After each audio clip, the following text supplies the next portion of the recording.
Comment s'il vous plaît? Aïchkoum. Silence s'il vous plaît, Aïchkoum. Bonsoir et bienvenue à la conférence de presse officielle de l'Étoile sportive du Sahel. J'ai l'immense plaisir d'accueillir sur le podium le head coach, c'est Ahmed Ben Younous, et le joueur, c'est Slam. La conférence concerne le match Étoile sportive du Sahel contre Petro Atlético qui aura lieu demain à partir de 20h au stade de Radès pour le compte de la deuxième journée de phase de groupe de Total Energy CAF Champions League. Sans plus tarder, juste un petit rappel, s'il vous plaît, éteignez vos portables et mettez-les en mode silencieux. Une question par journaliste. Présentez-vous, nom et prénom et organe de presse. Et permettez-moi de poser la première question au coach et aux joueurs. Coach, comment pensez-vous et comment voyez-vous le match de demain? ماتش مهم برشا معناتها تعرف الفريق بيترو اتليتيكو عنده 3 نقاط في الترتيب، احنا عندنا معناتها مازلنا الكونتور ما عملش، يلزمنا 3 بوان هذوما مهمين برشا الباركور نتاع دوري المجموعات هذوما باش يخليو حظوظنا كامله للتأهل. 3 بوان هذوما يلزمنا حاضرين مليح باش نجيبوهم ان شاء الله.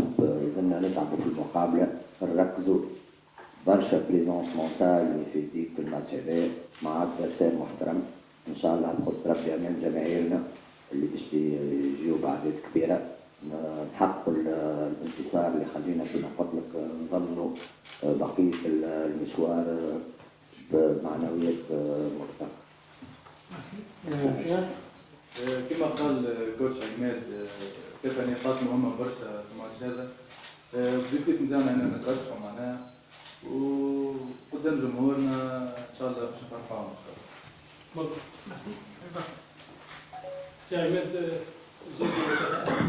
السؤال الاول بالنظر للغدوه صعوبه المباراه واهميه المنافس الكبير، هل تعتقد ان النجم الساحلي غدوه يكون اصعب مباراه في دوري المجموعات؟ السؤال الثاني، هناك اجماع على ان النجم امام الترجي في الجوله الاولى قدم اداء ممتاز، لكن اللي لاحظناه وانه النجم تم تفنن كبير في اذاعه الفرص بالاضافه الى الاخفاق في الكره الثالثه. هل تداركتم هذا الجماهير؟ والسؤال الثالث، شنو تنتظر الغدوه من جمهور النجم الساحلي في مباراه كبيره باش يحضر جمهور كبير؟ صحيح معناتها المنافس في المجموعه هذه الحقيقه المنافسين الكل عندهم تاريخ في التظاهرات الافريقيه.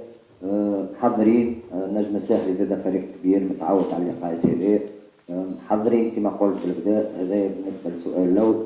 السؤال الثاني معناتها مقابله الترجي الحقيقه اللي نجموا ناخذوا منها كما قلت معناتها فات خرجنا بكونتور زيرو، اما ربحنا برشا حوايج فيها كما قلت، ضيعنا برشا فرص.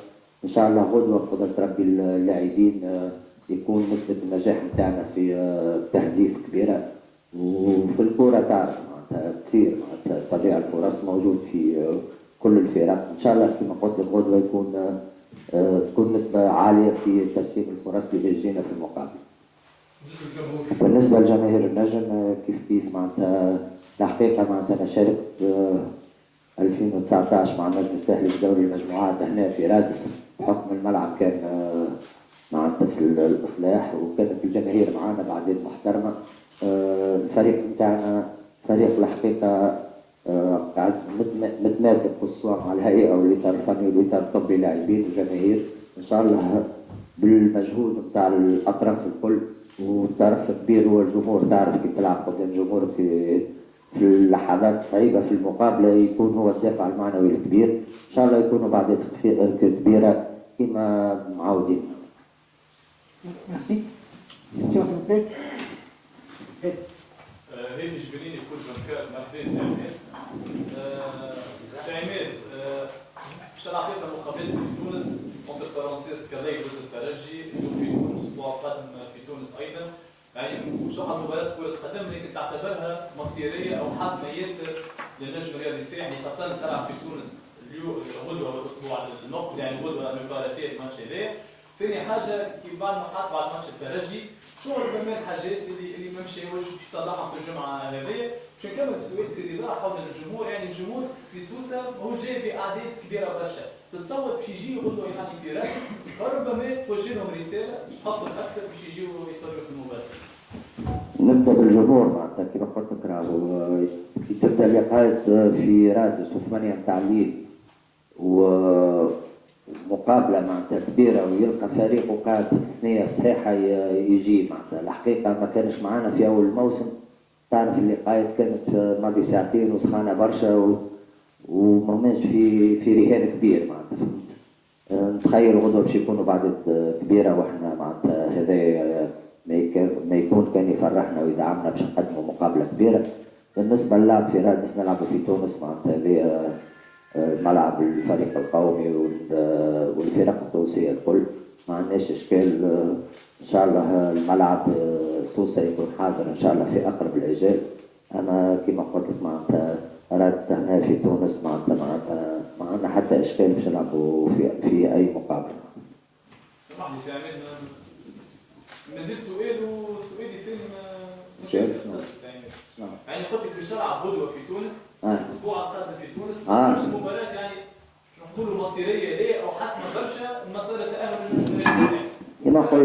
كما قلت مقابله 3 نقاط مهمين برشا معناتها احنا ناخذوا مقابله بمقابله تو في مقابله بيترو اتليتيكو اللي هو سبقنا في الترتيب 3 نقاط. ان شاء الله بعد المقابله نكونوا احنا قبلوا بحكم الانتصار وبعد تجي مقابله السودان ناخذوا مقابله بمقابله. هذه مقابله مهمه ومصيريه 50% كما نقولوا معناتها نتيجتها الحقيقه مهمه معناتها اذا نحبوا نتاهلوا ما يلزمنا كان ننتصروا ان شاء الله غدوه. كوتش مسيو الكوتش الفراس كوتش بعد كيفاش يكون الكومبورتمون تاع الاتوار في الماتش تاع غدوه خاصه بعد الاداء الايجابي والغزير ضد الترجي التونسي؟ هل انه فما مواصله على نفس النهج او انك انت تخاف على مستوى الاستنزاف البدني تاع اللاعبيه باعتبار المقابله تاع الترجي قدم مستوى يعني فيها يعني مستوى البدني عالي جدا بالنسبه للفراس بعد الهزيمه تاع الترجي رغم الاداء الايجابي كيفاش التسفير تاع اللاعبيه بمناسبه مباراه بالنسبه نسمع في بعد مقابله الترجي مع تاع ليفور فيزيك والنجم ما يجمش يلعب 60 و50 و70. احنا كورجيه وتعديت علينا كارير كبيره نعرف في المقابلات هذوما يكون التعب والفتيك مونتال اكثر منه فيزيك بالعكس معناتها فما ان بليزير دو سوفرير معناتها تتعب تنجم تكمل حتى المقابلات. ولعبنا في الافريق في الالتيتود ولعبنا في سخانه برشا معناتها انا ديما منمر بالمونتال ما عندناش اشكال. قاعدين اللاعبين زاد يتجاوبوا معنا خاصه من الناحيه الذهنيه معناتها فما ملاعبيه اكسبيريمونتي فما ملاعبيه صغار اللي قاعدين زاد يكتسبوا في التجربه في وقت قصير معناتها خاطر تعرف النجم الساحلي في الفرق الكبيره ما يصبر عليك حد معناتها وهذا اللي قاعدين نخدموا عليه وان شاء الله كيما يتطوروا بدنيا وفنيا زاد اللاعب لازم يتطور ذهنيا وهذا اللي خدمنا عليه الاسبوع كامل. كما ريت بارتي الترجي معناها ضيعنا برشا فرص وضيعنا 3 بوان معناها كنا معناها اقرب للفوز. الله غالب معناها ما حالفناش الحظ. خدمنا الجمعه كامله قدام الكاس خدمنا على نقاط اللي نافستنا وان شاء الله مركزين على الماتش هذا ان شاء الله 3 بوان مهمين برشا بالنسبه لنا الكل معناها.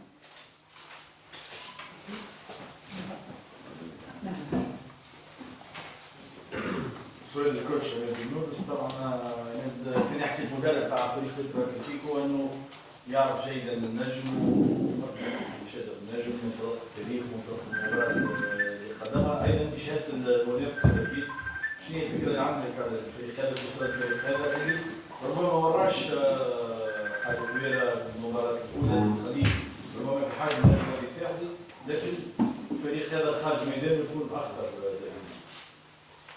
صحيح شفنا الفريق فنيا معناتها فريق محترم الحقيقه عنده لاعبين اجانب عندهم تجربه. فريق بيترو اتلتيكو كذلك فريق اللي عنده تجربه افريقيه من سنوات صحيح مقابلة الهلال السوداني مثلا ما قدمش مقابلة كبيرة، أنا شفته ضد سان داونز في السوبر الأفريقي معناتها عنده إمكانيات محترمة، وتعرف كل فريق عنده نقاط قوة ونقاط ضعف، احنا خدمنا عليهم وإن شاء الله كما قلت اللاعبين الجورجي هما اللي زكتور في الماتش، إن شاء الله نستغلوا البوان فاب اللي شفناهم في الفريق المنافس. Merci. فراس مرحبا بك. تشرف معرفتك. فكرة تقدم لنا روحك فراس، شنو رسالتك للجمهور النجم الرياضي الساحلي على ماتش غدوة، وشو اللي تعلموا النجم الرياضي الساحلي مش هتصلب ولا محارب بعد ما الترجي؟ كما قلت لك معناها ضيعنا برشا فرص في الترجي، معناها كنا نجموا نربحوا وكنا اقرب للفوز. الله غالب ما حلفناش الحظ معناها كما قلت لك، وخدمنا جمعة كاملة قدام الكاس، خدمنا على نقاص في نفسنا، خدمنا على الفالياريتي، خدمنا ان شاء الله الماتش هذا باش حشنا ب3 بوان مهمين برشا، وان شاء الله باش ندخلوا مركزين كما يلزم، وان شاء الله نفرحوا جمهورنا ان شاء الله. باش تقدم لنا روحك فراس؟ لاعب نجم رياضي ساحلي،